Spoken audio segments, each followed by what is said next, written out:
Have you noticed how America is always expected to carry the largest burden while China is often exempted, as they were from the Kyoto protocols?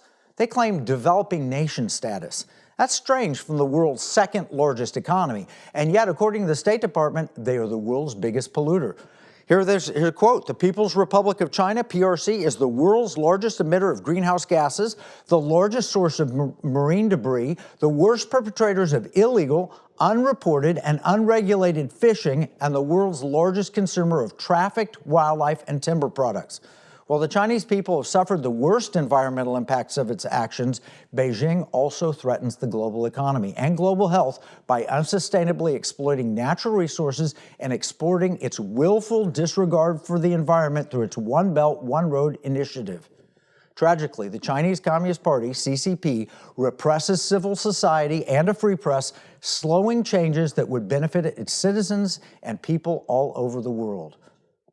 The Chinese Communist Party has exploited our freedom by pushing narratives through the media that make us look like the bad guys, all the while they are the real polluters.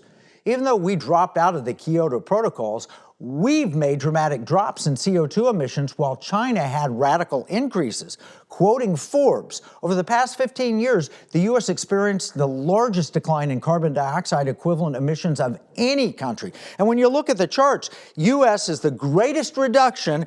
But who's the greatest increase over 15 years? China, far and away.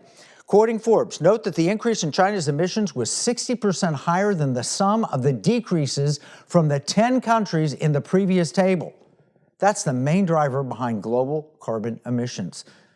Now, the focus on 15 years was primarily because that's when fracking began to substantially boost U.S. oil and gas production. In addition to seeing the largest decline in carbon emissions over the past 15 years, the U.S. also saw the largest growth in energy production. Look, it should be obvious that we get blamed as polluters because President Trump pulled us out of the global accords. But those organizations are run by socialist globalists and the Chinese Communist Party, and they stack the burdens on America while exempting China from any responsibility. Then there's our defense budget as a part of NATO. Look at these charts from visual capitalists that show America is paying more than 2/3 of NATO defense, and yet the majority of that benefit goes to Europe. We have the vast amount of spending. Do a simple Google search and you'll find all kinds of denials and excuses.